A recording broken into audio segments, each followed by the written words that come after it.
Bendito o Deus e Pai de nosso Senhor Jesus Cristo, que nos tem abençoado com toda sorte de bênção espiritual nas regiões celestiais em Cristo, assim como nos escolheu nele antes da fundação do mundo para sermos santos e irrepreensíveis perante ele, e em amor nos predestinou para ele, para a adoção de filhos por meio de Jesus Cristo, segundo o beneplácito de sua vontade, para o louvor da glória de sua graça, que ele nos concedeu gratuitamente no amado, no qual temos a redenção pelo seu sangue, a remissão dos pecados, segundo a riqueza da sua graça, que Deus derramou abundantemente sobre nós, em toda a sabedoria e prudência, desvendando-nos o mistério da sua vontade, segundo o seu beneplácito que propusera em Cristo,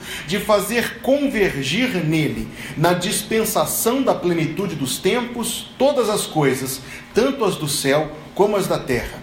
Nele, digo, no qual fomos também feitos herança, predestinados segundo o propósito daquele que faz todas as coisas conforme o conselho da sua vontade, a fim de sermos para louvor da sua glória, nós, os que de antemão esperamos em Cristo, em quem também vós, depois que ouvistes a palavra da verdade, o evangelho da vossa salvação, tendo nele também crido, fostes selados com o Santo Espírito da promessa, o qual é o penhor da nossa herança, até ao resgate da sua propriedade, em louvor da sua glória. E o povo de Deus diz: amém e amém. Curve sua fronte, feche seus olhos, oremos a Deus. Deus criou todas as coisas para o quê, meus irmãos e irmãs? Para o quê? Para a sua glória. A Bíblia diz isso, que Deus fez todas as coisas para a sua glória. Quando nós pensamos no universo criado, Salmo 19 fala disso, a justa posição das coisas que existem, a forma como elas crescem, é algo que revela a inteligência de Deus, o poder de Deus, a graça de Deus. Você já parou para pensar, como eu outro dia fiquei pensando, quando fui visitar a terra da irmã Renilza, que você olha para o chão e o que tem lá é terra. Já parou para pensar isso? Que é terra. Só que da terra sai manga. É possível uma coisa dessa, irmãos? Que da terra saia manga. E não somente manga, mas sai piqui. Para quem gosta é uma delícia. E sai chuchu e berinjela. E tudo sai da mesma terra. Couve, cebolinha, taioba, salsão, por aí vai. Tudo sai da mesma terra. Só o poder de Deus pode fazer uma coisa dessa. Que existam diferentes existências vivas, que se apropriam dos nutrientes da terra e que brotam para nós o pão nosso de cada dia. É a inteligência de Deus, é o poder de Deus, é algo que você pode até explicar como acontece, mas como veio a existir, não há ciência que explique.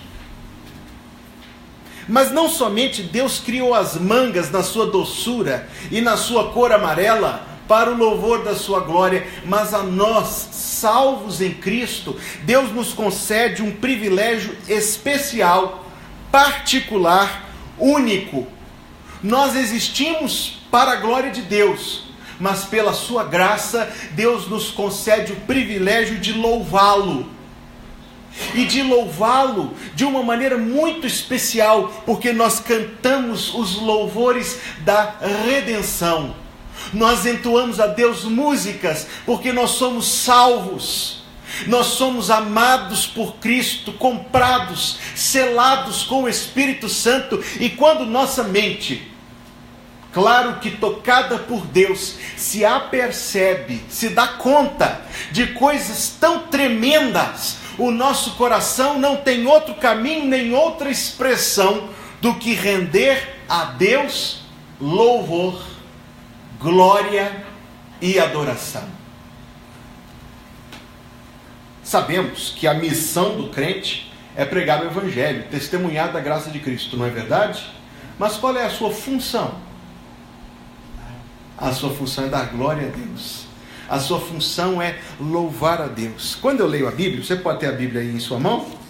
Quando eu leio a Bíblia, eu descubro que existe uma íntima conexão, uma relação muito próxima entre receber de Deus livramento, redenção. Há uma íntima ligação entre redenção e louvor.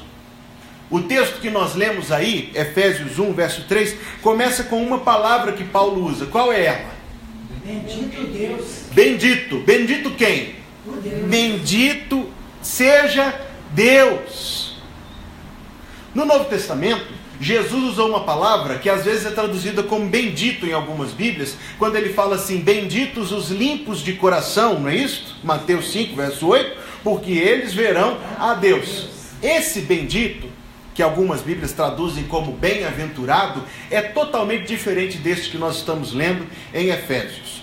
Quando Jesus pronuncia uma bem-aventurança, bem-aventurado aquele que não anda no caminho dos ímpios, etc. Quando Jesus fala, bem-aventurados os que choram porque serão consolados, bem-aventurados os pobres de espírito, que algumas Bíblias trazem como bendito, ele está falando de alguém que é feliz, de alguém que é abençoado, de alguém que alcançou o favor de Deus. Mas a palavra aqui, em Efésios capítulo 1, verso 3, que diz, bendito seja Deus, é uma palavra de uma categoria única. A palavra grega, você vai achar interessante isso, é a palavra eulogetos. Parece alguma palavra do português? Parece a palavra elogio? É a raiz da palavra elogio, eulogetos, que significa propriamente na sua raiz falar bonito, falar bem. E a gente se elogia, não é verdade? De dia em dia, eu acordo todos os dias e eu digo para minha esposa, como você é linda, olha que coisa bonita. Maridos, façam isso com maior frequência, viu? E nós nos elogiamos uns aos outros. Nós dizemos ao Josimar que ele está com uma linda gravata hoje.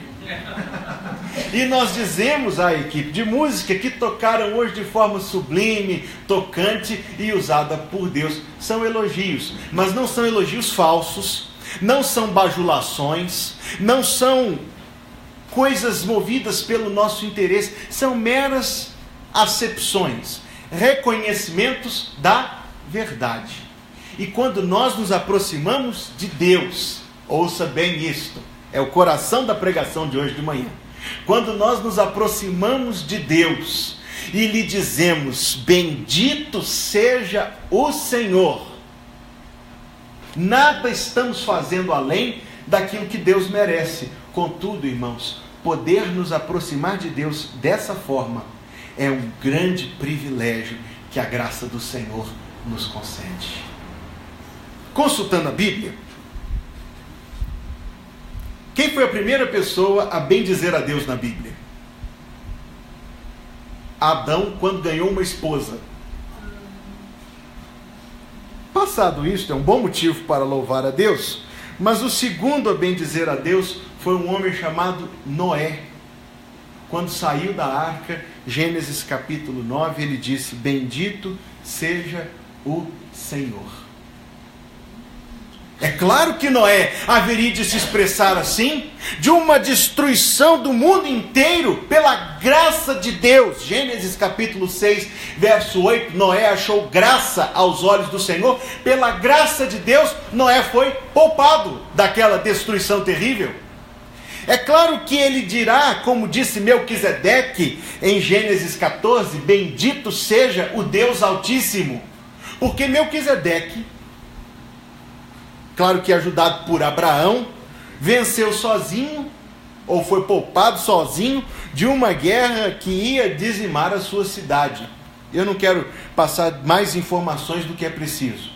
Eu quero dizer que estes homens, quando reconheceram o grande livramento que tinham recebido de Deus, e a forma como Deus os havia poupado, a forma como Deus os havia abençoado, a forma como Deus os havia agraciado, dizem, bendito seja o Senhor. povo de Israel, acuado, na costa, adiante o mar, atrás os egípcios.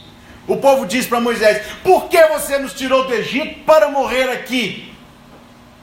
E o que Deus faz? Uma obra extraordinária do seu poder. Deus abre o mar. Alguém tenta me convencer assim: ah, pastor, não foi isso. Teve uma ressaca ou uma maré e o mar estava baixinho. Então eles passaram baixinho. Eu digo, então é um grande milagre que os egípcios tenham se afogado no mar baixinho. Mas o texto diz que Deus abriu um corredor e eles passaram com o pé enxuto. Passaram por um corredor de água aberto pelo poder do Senhor. Quando chegaram do outro lado, abra comigo em Êxodo capítulo 15.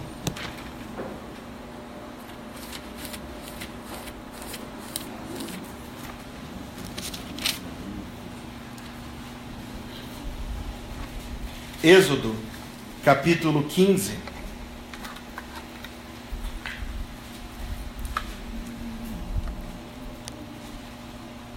Então entoou Moisés, é o verso 1, e os filhos de Israel este cântico ao Senhor, e disseram: cantarei ao Senhor, porque triunfou gloriosamente. Verso 2: o Senhor é a minha força e o meu cântico, Ele me foi por salvação. Este é o meu Deus, portanto eu o louvarei. Ele é o Deus de meu pai, por isso eu o exaltarei.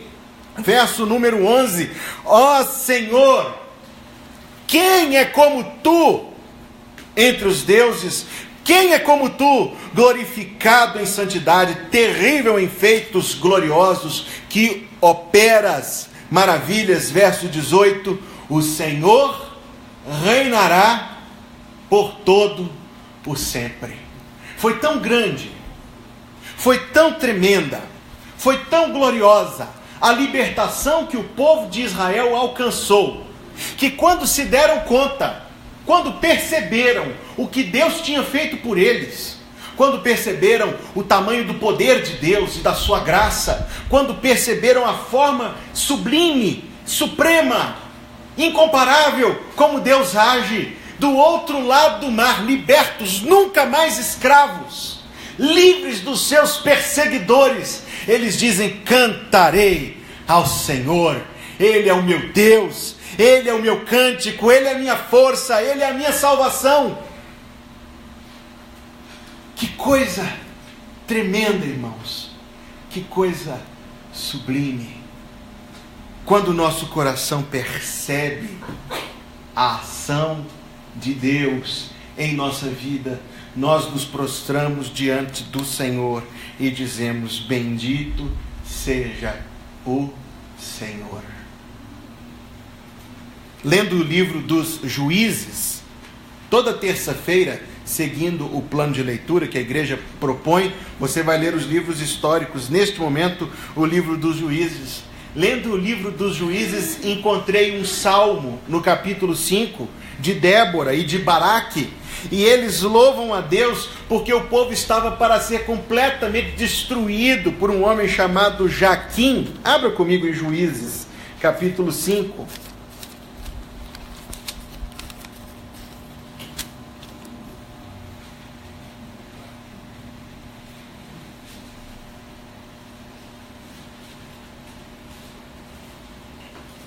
Não lerei todo este cântico de Débora. Verso 1, verso 2: naquele dia cantaram Débora e Baraque, filho de Abinoão, dizendo: desde que os chefes se puseram à frente de Israel e o povo se ofereceu voluntariamente, o quê?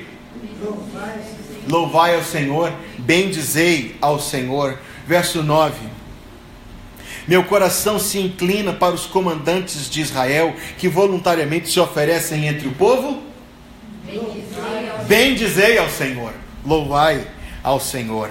Todas as vezes que o povo, eu poderia falar de Ana, de Maria, de Zacarias, de Simeão, da outra Ana do Novo Testamento, a viúva de Fanuel, Eu poderia citar inúmeros exemplos, mas todas as vezes que alguém foi liberto por Deus, este alguém pronunciou palavras de louvor, pronunciou palavras de adoração a Deus.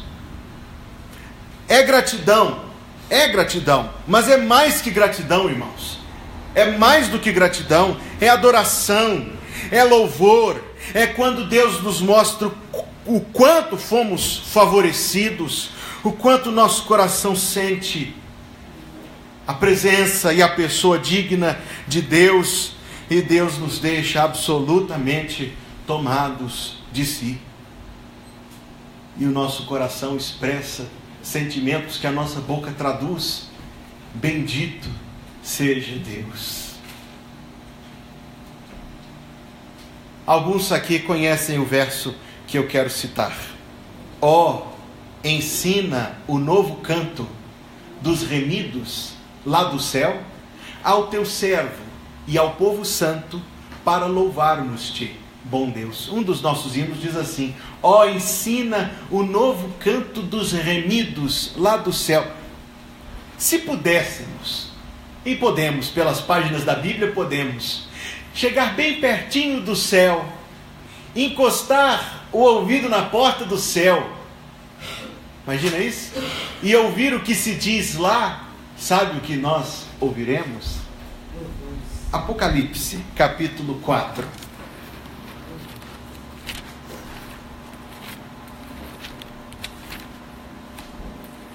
Apocalipse, capítulo número 4.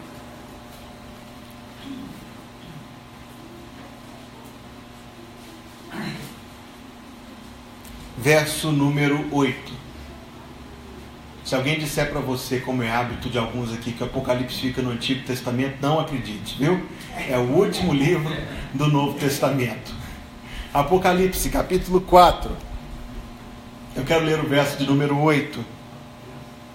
Os 4 seres viventes, cada um deles tendo, respectivamente, 6 asas, estão cheios de olhos ao redor e por dentro, não tem descanso, nem de dia, nem de noite, proclamando: Santo, Santo, Santo é o Senhor Deus, o Todo-Poderoso, aquele que era, que é e que há de vir. Verso 11, os mesmos, sem cessar, nem de dia, nem de noite, Tu és digno, Senhor e Deus nosso, de receber a glória, a honra, o poder, porque todas as coisas Tu criaste. Sim, por causa da Tua vontade vieram a existir e foram criadas. Apocalipse 5.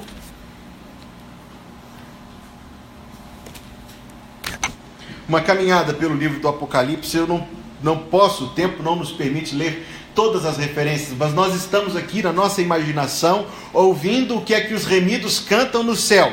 Agora, Apocalipse 5, verso 9, verso 10, entoavam um novo cântico, dizendo: digno, santo em primeiro lugar, segundo, digno és de tomar o livro e de abrir os selos, porque foste morto, e com teu sangue compraste para Deus os que procedem de toda tribo, língua, povo e nação, e para nosso Deus os constituíste reino e sacerdotes, e reinarão sobre a terra.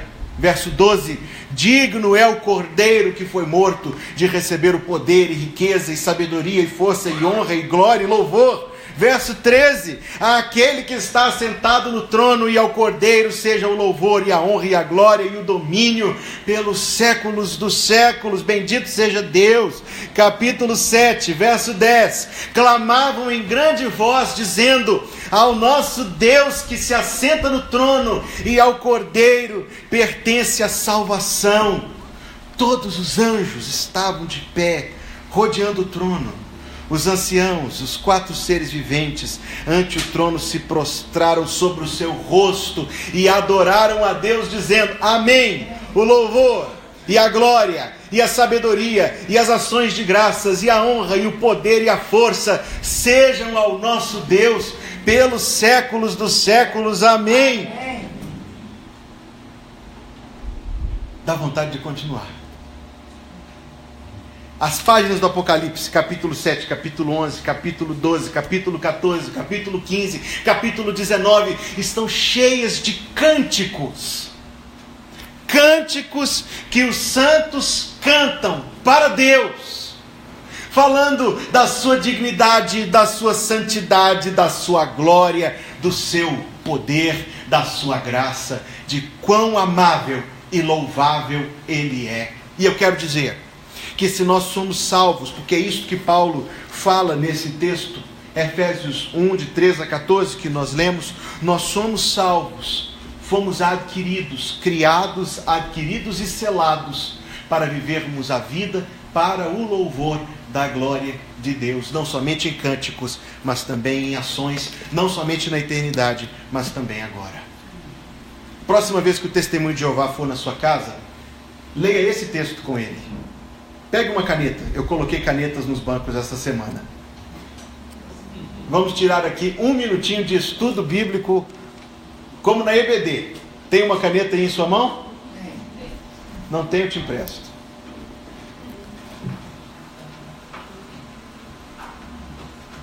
Verso 3, o apóstolo Paulo está falando de quem?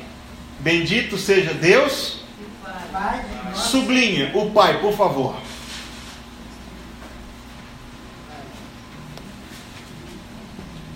Sublinhou? No verso 3. Bendito Deus, bendito seja o Deus e Pai. Ele está falando de Deus, o Pai.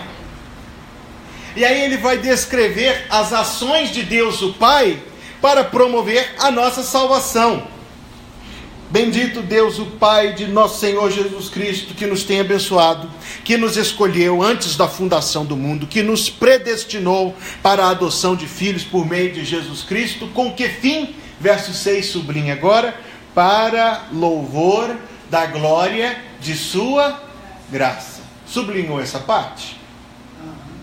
Alguns dos irmãos aqui certamente se lembram do que diz Isaías 42, verso 8. Ele diz, eu sou o Senhor, este é meu nome, e a minha glória, a outra e não darei. Glória é algo que Deus não divide, correto? Então Deus, o Pai, busca a sua glória, certo? Verso final do verso 6, está escrito um nome aí, amado, possivelmente com o A maiúsculo. Sim? É o nome do Senhor Jesus. Sublinhe, por favor, e se precisar se lembrar, escreva que é Jesus, o amado. Aí ele vai descrever o que Jesus fez por nós, que Jesus nos redimiu pelo seu sangue, que é nele que se desvenda a sabedoria de Deus e que todas as coisas hão de convergir nele no fim dos tempos. Ele diz que nós somos feitos herança, verso 12, a fim de sermos para o louvor. Jesus Cristo, então, é Deus que busca a sua própria glória. Deus o Pai busca a sua glória, Deus o Filho busca a sua glória. Sim? Prossigamos, verso 13. Em quem também vós, depois que ouvistes a palavra da verdade, o evangelho da vossa salvação, tendo nele, em Jesus também crido, fostes selados com a terceira pessoa, o Santo Espírito da promessa. Sublinhe, por favor.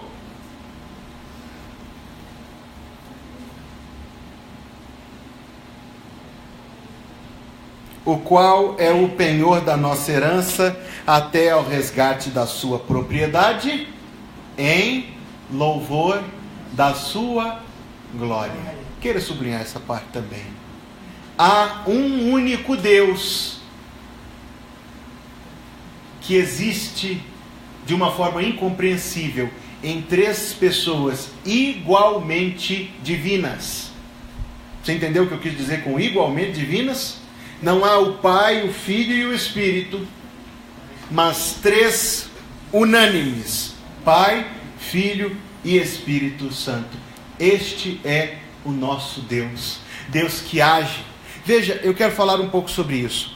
O Pai é nos apresentado neste texto, dos versos 3 a 6, como o autor de um plano tremendo para a nossa salvação. Mas não é um plano só para nos livrar, não é um plano só para nos tirar de uma enrascada, é um plano desde a eternidade, desde antes da fundação do mundo, para que nós sejamos os seus filhos por adoção.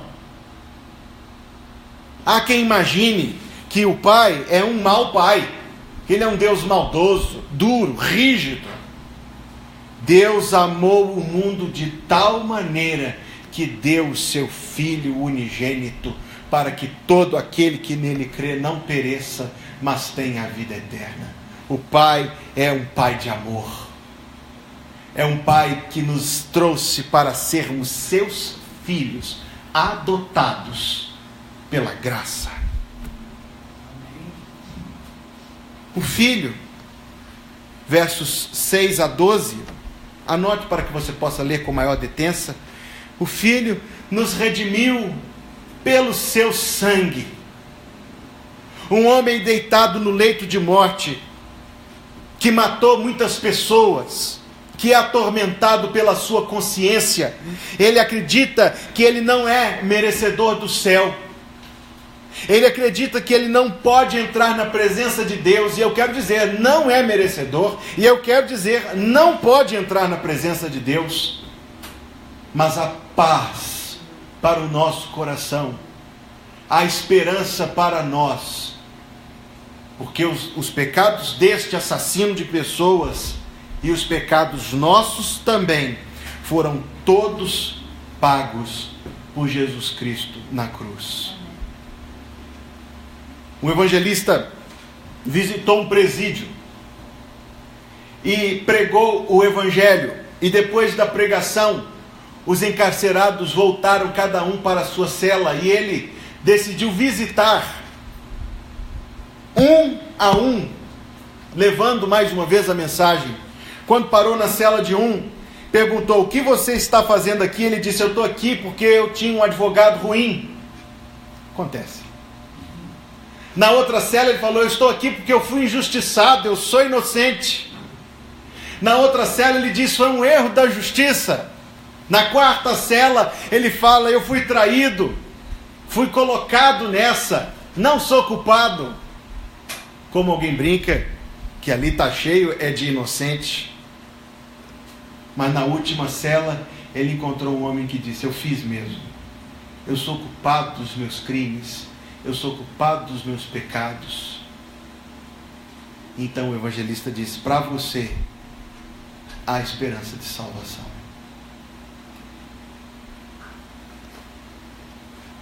Porque houve um bendito Jesus que morreu por nós, derramou por nós seu sangue. Bendito seja Ele. Bendito seja Deus o Pai que nos adota. Bendito seja Deus o Filho que nos resgata.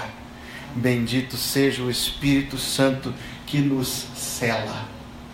Eu falei domingo passado sobre a compra de um carro. Hoje eu vou usar uma outra tentativa de explicar.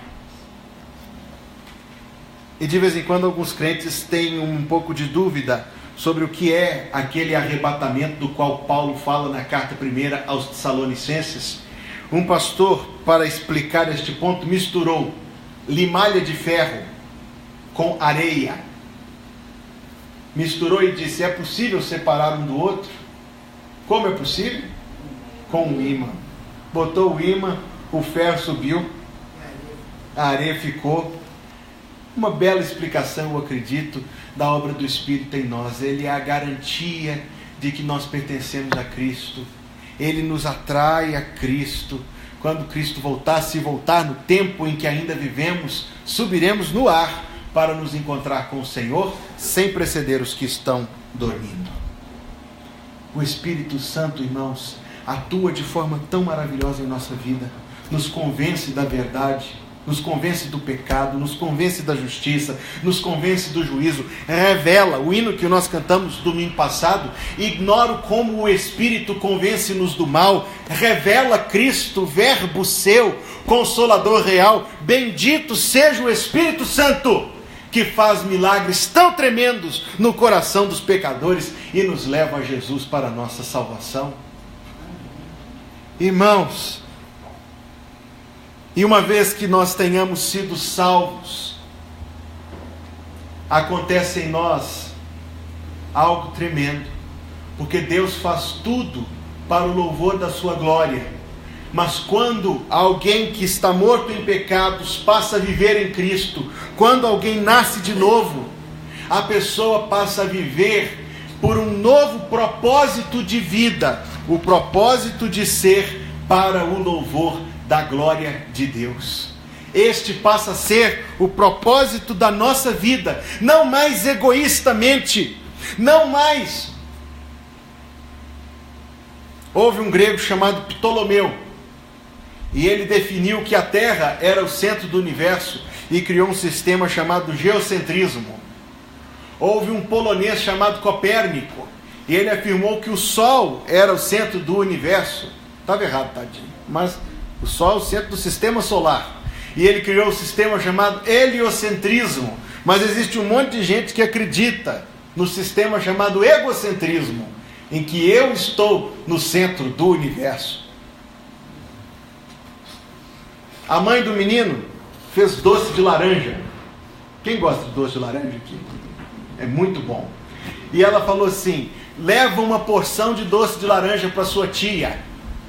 Então ele abriu o armário e procurou a menor cumbuquinha que tinha em casa.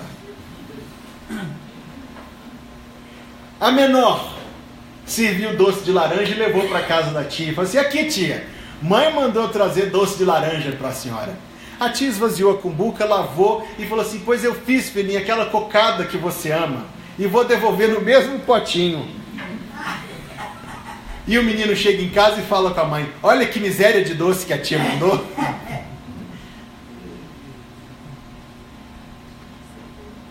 Não são poucas as pessoas cuja vida é isto: a busca apenas dos seus próprios interesses e das suas próprias necessidades. E há alguns que interpretam o cristianismo de forma errada, achando então que ser cristão é se voltar somente para os outros.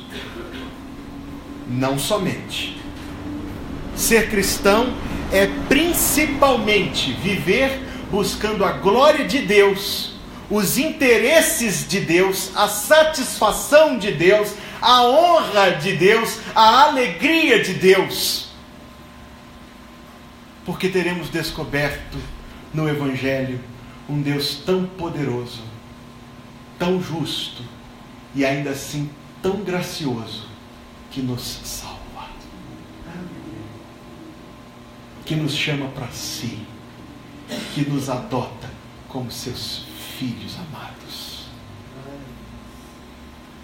Billy Graham, já ouviu falar de Billy Graham? Billy Graham disse que numa das suas viagens para pregar o Evangelho, ele conheceu um taxista. E andando de táxi, o taxista, passando pelas ruas, não sei onde foi isto, apontou uma casa e falou assim: o senhor está vendo essa casa, senhor Billy Graham? E ele disse: eu estou. E o taxista disse: pois esta casa me ensinou sobre Deus e me ensinou sobre o seu amor. Billy Graham perguntou: como essa casa fez isto? E ele respondeu: um dia eu estava dirigindo o táxi e um homem passou e apontou essa casa e falou: essa casa é minha, eu a fiz, eu a construí. Outro dia no táxi, um outro homem passando disse: essa casa é minha, eu a comprei. E um terceiro dia passando no táxi, o outro homem disse: essa casa é minha, eu moro nela. De fato, os três homens disseram a verdade. De fato, a casa era de um porque ele a criou, a casa era de outro porque ele a comprou, e era do terceiro porque morava nela. Nós somos de Deus o Pai porque Ele nos criou. Nós somos de Deus o Filho porque Ele nos comprou. Nós somos de Deus o Espírito porque Ele habita em nós. Seja então, irmãos, cumprido em nossa vida o propósito de Deus com a ajuda do Espírito Santo. Vivamos para a glória do Senhor, buscando a glória do Senhor. Haja em nosso coração, haja em nossos lábios o cântico da redenção que diz: Bendito seja Deus. Em nome de Jesus. Amém.